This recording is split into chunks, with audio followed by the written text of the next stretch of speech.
സ്വാതന്ത്ര്യത്തിന്റെ മാധുര്യം നുകർന്നുകൊണ്ട് സ്വാതന്ത്ര്യത്തിൻ്റെതായ ആനുകൂല്യങ്ങൾ ലഭിക്കേണ്ട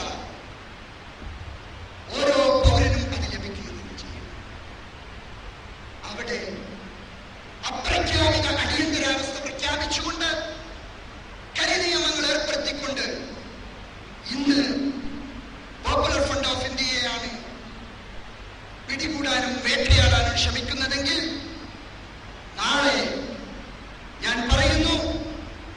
ഇന്ന് പോപ്പുലർ ഫ്രണ്ട് ഓഫ് ഇന്ത്യ UAPA-ക്കെതിരെ നടത്തിക്കൊണ്ടിരിക്കുന്ന സമരങ്ങളിൽ നാളെ ഒരു ഘട്ടത്തിൽ സീതാറാം യെച്ചൂരിക്കും പ്രകാശ് കാരാട്ടിനും കോടിയേരി ബാലകൃഷ്ണനും പിണറായി വിജയനും ചെങ്കടി ഓന്തിക്കൊണ്ട് ഇന്ത്യ രാജ്യത്ത് സമരം നടത്തേണ്ട നാളുകളാണ് വരാനിരിക്കുന്നത് എന്ന് അന്ന് ഞങ്ങൾക്ക് ഈ കരിനിയമം ആദ്യമായി പ്രയോഗിച്ചിട്ടുള്ളത് CPM-ന്റെ പോളിറ്റ് ബ്യൂറോ മെമ്പർ